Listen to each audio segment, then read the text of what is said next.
एक साल में 20% सबसे गरीब परिवारों को, हर जात, हर धर्म, हर भाषा के गरीब परिवारों को 72,000 रुपए साल के उनके बैंक अकाउंट में सीधा डाल दिया जाएगा।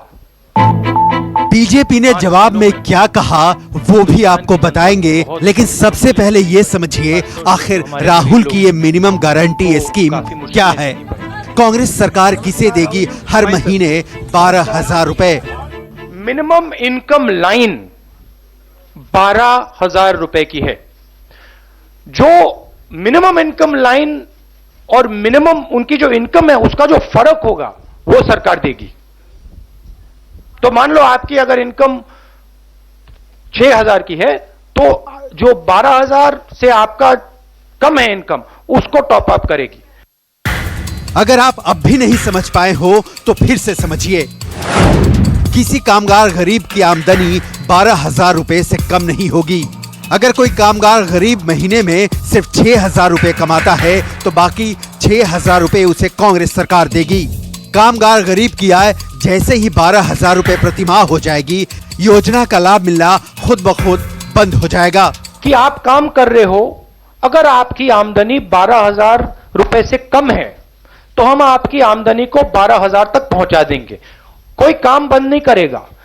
जब वो व्यक्ति कंफर्टेबली निकल जाएगा 12,000 से, फिर वो स्कीम उसको so it will stop on its own.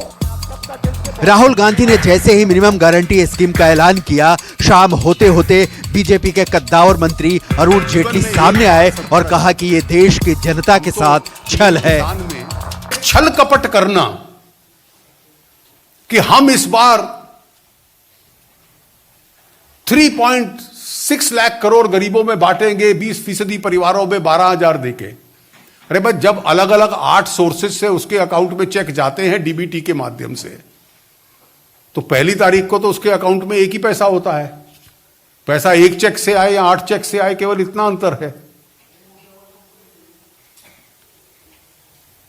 तो ये जो डीबीटी का मैकेनिज्म हम लोगों ने पारित किया, जिसका कांग्रेस ने 5 साल संसद में, पब्लिक में और आधार को सुप्रीम कोर्ट तक विरोध किया।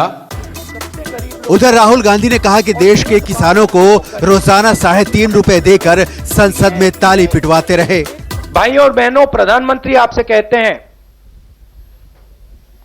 कि उन्होंने किसानों को पैसा दिया 3.5 रुपए, 3.5 रुपए उन्होंने किसानों को दिए। वहां ताली बजी। ठीक है, सिंपल सी बात है। आपको गुमराह किया जा रहा है।